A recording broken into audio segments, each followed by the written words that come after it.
Хас Монгол цагаас бүлэгмээс сауна нарын дээр охидын биеийг үнэлүүлж байгаа гэх хоо цаа массажны газрын талаар мэдээлэл хийлээ. Тус бүлэгмийнхээ охид эмэгтэйчүүдийн биеийг хэрхэн үнэлүүлж байсныг баримтжуулан Баянгол дургийн цагдаагийн байгуулалт хандсан байна.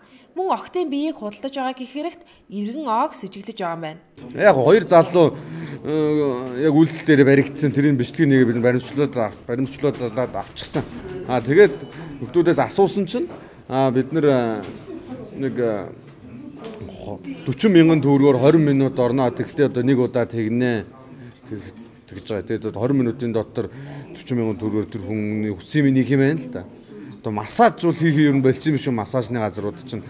Тэгээд хүн бол энэ хэрэгээрээ сая байцаагдаад шүүхээс 3 жилийн тэнцэн харалт сэл авсан гэсэн. Тэгчээд одоо тэр үйл ажиллагаа зогсоодгүй. Тийм үйл ажиллагаа бие үнэлэгчнэрийг явуулж байгаа одоо улсын мэргэжлийн хяналтанд ажиллаа хийхгүй байна. Одоо цагдаа байгуул тэр мэдээд очихлоор нь одоо баримтгүй болохоор илрүүлж чаддаг юм уу яа тийм бид нар тэрийг зохион байгуулалтаа баг уралдагүнтэй орж хүмүүсийг оруулж мэдээллийн тагнуулж аваад барьж авсан л та тэг яг үйлдэл дээр нь барьж авсан.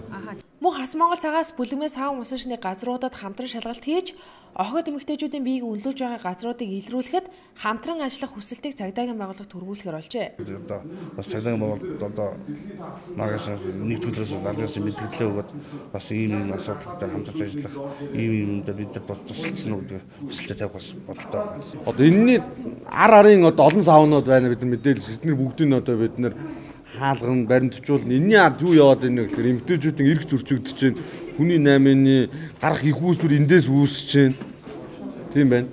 Тус байгууллагын ажилчид саун ажиллахгүй олон онж байгаа. Энд ямар ч хүн байхгүй гэж биднийг оруулахаас татгалцсан юм аа. Яг та 41 хүний 40 мянга төгрөг өгсөн л тоо. Тэд 40 мянга төгрөг өгсөн. 20 минутын дотор нэг удаалагч тохиролцсон л даа.